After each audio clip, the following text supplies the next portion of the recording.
준비, 레디. 이 외놈들, 나쁜 놈들 다 없애버려. 앞머리가 더 어려 보여서 좋긴 한데 너무 불편해. 바람 불지 마. 순순히.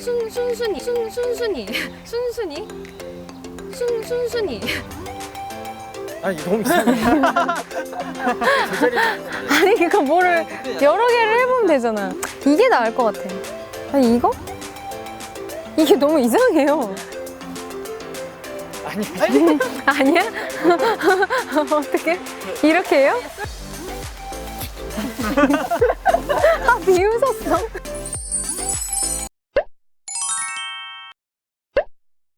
안녕하세요. 코리코리 코리아 대한민국을 브랜딩하는 김샤인입니다. 오늘 이야기할 주제는 봉오동 전투를 통해 다시 한번 되새겨보는 독립운동인데요. 자, 봉오동 전투가 뭔지 아시나요? 봉오동 전투 어디서 많이 들어보긴 했는데 익숙한 이름인데 딱 설명하려고 하니까 설명을 못 하시겠죠? 자, 제가 봉오동 전투를 한 줄로 말씀드릴게요. 봉오동 전투는 우리 독립군이 일본 정규군에 맞서서 처음으로 승리를 거둔 전투입니다. 꼭 기억해야겠죠? 이때 당시 우리 한국군이 혹은 일본군 이 둘 중에 어느 군이 더 병력이 우세했을까요? 네, 당연히 일본군이 병력이 훨씬 더 우수했는데 그럼에도 불구하고 우리 독립군이 승리할 수 있었던 것은 3.1 운동 이후에 우리 독립군의 사기가 엄청 높아져 있었습니다. 그리고 지리적 이점을 활용해서 지휘관이 뛰어난 전략을 짰기 때문인데요. 그러면 봉오동 전투를 승리로 이끌었던 주역이 누구일까요? 자, 그건 바로 홍범도 그리고 숨겨진 영웅들 의병입니다.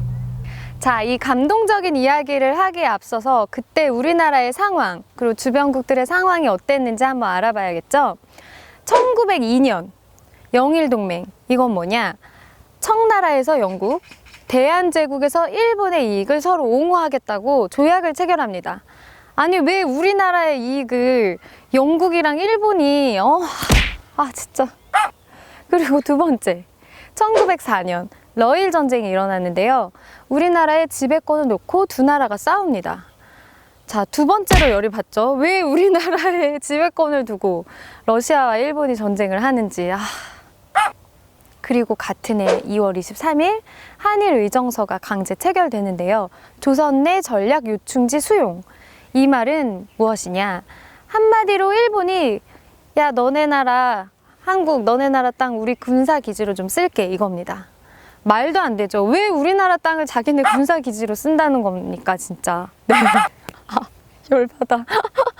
너무 열이 받는데 네, 얘기를 해야 되니까 조금 진정을 하고 1904년 한일 협약을 통해서 외국인이 내정 간섭을 하기 시작합니다.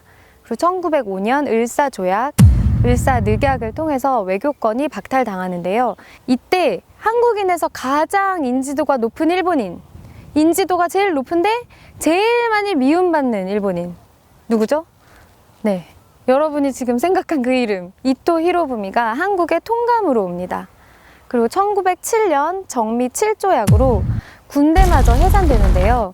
이거는 너네 군대 필요 없으니까 군대 없애라고 일본이 그래서 그냥 우리나라 군대를 없애버립니다. 그리고 1907년 9월 총포 및 화약류 단속법이 강제 시행되는데요. 군대마저 없애고 너네 군대 필요 없어. 그리고 너네 무기 갖고 있지 마. 왜냐면 우리가 너네 식민지화 하는데 위험하니까 라는 논리로 우리의 모든 무기, 화약류를 다 강제로 압수를 하기 시작하는데요. 의병의 봉기를 막기 위한 조치라고 할 수 있습니다. 이때 어마어마한 양의 화약 및 탄약류가 압수됩니다. 자, 이 단속법은 관북 지역의 산포수들에게도 적용이 되었는데요. 여러분, 산포수는 막 사냥을 해서 먹고 살잖아요. 그러니까 무기를 빼앗는다라는 거는 이들의 생업을 포기한다라는 것의 의미죠. 그럼 우리 포수들이 자, 무기를 반납하겠습니다. 이렇게 순순히 무기를 반납했을까요? Nope. 아닙니다. 이 열이 받았던 산포수들이 의병 부대를 조직하는 계기가 되는 거죠. 그리고 그 중심에 있던 인물이 바로 홍범도입니다. 자, 홍범도는 누구인가 궁금하시죠? 홍범도는 제가 정말 좋아하는 수많은 독립운동가들 중에 한 분이신데요. 홍범도 장군은 한마디로 정말 남자다. 그리고 절대 포기하지 않는 남자입니다. 왜냐? 이 외놈들, 아니 외놈들이 아니고 이 일본군 뿐만 아니라 우리 민족을 배반한 친일파까지도 가차없이 처단하는 정말 무장투쟁에 헌신한 독립운동가이셨는데요.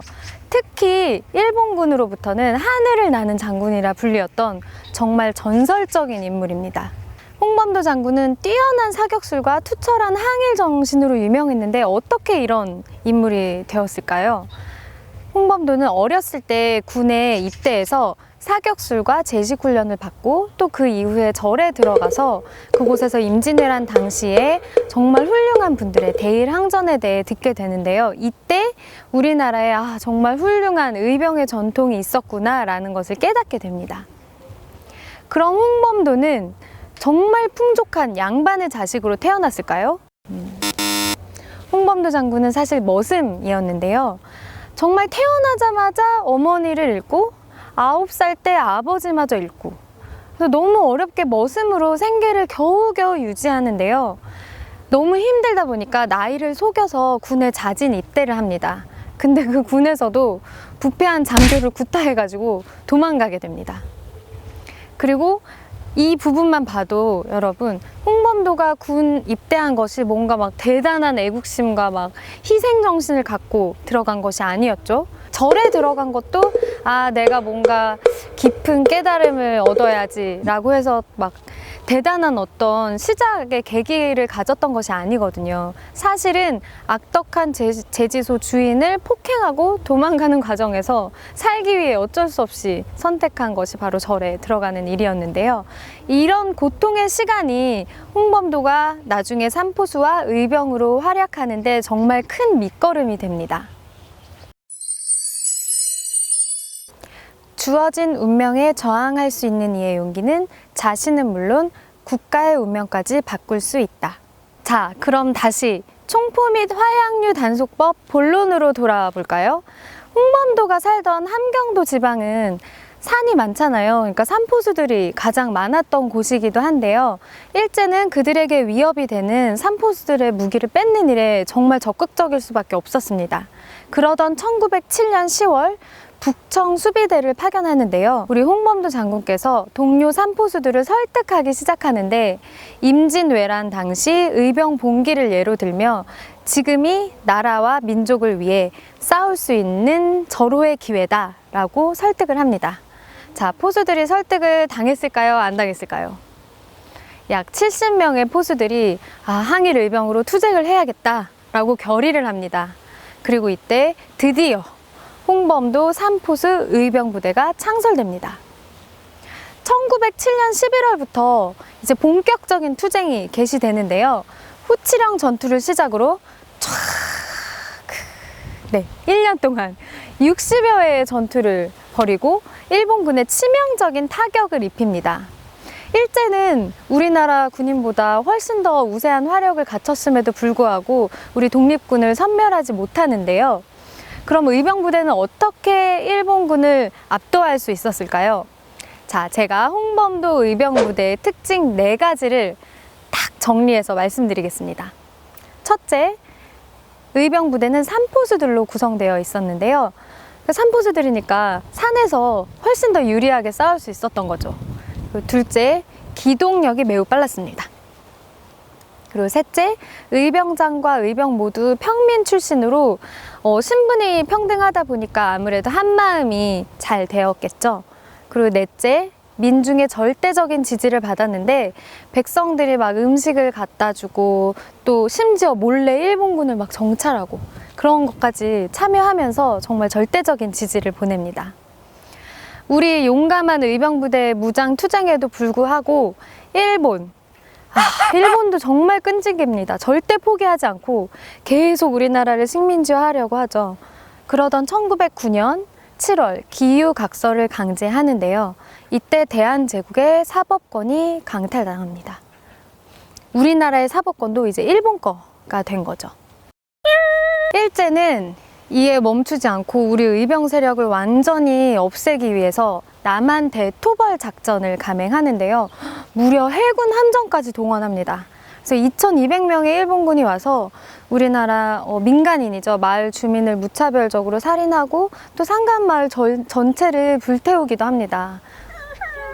자, 이러한 무자비한 토벌 작전에 우리 의병들도 만주, 러시아, 해삼이 등지로 뿔뿔이 흩어지게 되었는데요. 이때 제가 정말 존경하는 우당 이회영 선생님과 같은 애국지사들이 만주로 망명해서 신흥무관학교를 설립했습니다. 이제 항일 독립운동이 국내뿐만 아니라 국외에서도 다양하게 전개가 된 것이죠. 자, 간도 지역으로 활동 무대를 옮긴 홍범도는 한국과 매우 가깝다는 지리적 이점이 있었고 또 그곳에 다수의 한인들이 살고 있었고 또 간도는 일제의 압력이 국내보다는 조금 덜하지 않을까라는 생각을 했는데 하지만 실상은 국내와 별반 다르지 않았습니다. 곳곳에 밀정이 일본 놈들보다 더 나쁜 놈들이에요. 이 밀정이 곳곳에 숨어 있고 흉작으로 인해 생계가 어려워지고 또 그러다 보니까 간도에 있던 우리 홍범도 장군과 의병도 민족운동의 중심지 블라디보스토크로 이동하게 되는데요. 러일 전쟁에서 패한 러시아가 좀 일본의 눈치를 좀 보면서 우리 한인 의병에 대해서 적대적일 수밖에 없었던 거죠. 하지만 홍범도가 누굽니까? 우리 절대 포기하지 않는 남자 홍범도. 포기하지 않고 동의회와 함께 의병부대를 재조직하고 농사도 짓고 사냥도 하고 군사훈련을 하면서 의병 무장투쟁을 계속해서 준비를 합니다. 자, 1909년 10월 26일 정말 중요한 사건이 일어나는데요. 바로 안중근 의사의 하얼빈 의거입니다. 이 사건으로 인해서 좀 침체되어 있었던 독립운동가들에게 굉장히 희망이 되었는데요. 이때 우리 의병운동도 새로운 계기를 맞이하게 되는 거죠. 1910년 8월 29일이 무슨 날인지 아세요? 역사상 처음으로 국권을 상실한 날, 바로 경술국치일입니다. 이토 히로부미의 처단을 빌미로 결국 대한제국을 식민지화하게 되는데요. 지금 100년이 넘은 저희도 들으면 열이 받는데 당시 독립운동을 하던 분들은 어땠겠습니까? 이 경술국치 소식을 들은 홍범도도 성명회, 건업회에서 활동하면서 내가 반드시 원수를 갚고 국권을 회복하겠다 다짐을 합니다. 근데 이때 제1차 세계대전이 일어나죠. 일본과 러시아가 동맹을 맺고 연해주 지역 한인들의 모든 민족운동을 탄압하기 시작합니다. 홍범도 장군은 북만 한카오 부근 복밀산으로 의병을 이끌고 갔는데요. 여기에서 농사를 짓고 군사훈련을 하면서 군자금을 마련하고 학교를 설립해서 인재 육성을 하는 등 이때부터 이제 장기전을 대비하게 됩니다. 자, 지금까지 의병전 그리고 게릴라식 전투가 앞으로는 독립전쟁으로 변할 것이다. 홍범도는 이를 내다보며 준비하게 된 것이죠. 게릴라전에서 대규모 전투로, 그리고 의병전에서 독립전쟁으로의 전환. 자, 대한의 무장투쟁은 어떻게 전개될까요? 그리고 봉오동 전투가 우리에게 남긴 유산은 과연 무엇일까요? 자, 이 뒷이야기는 2부에서 계속됩니다.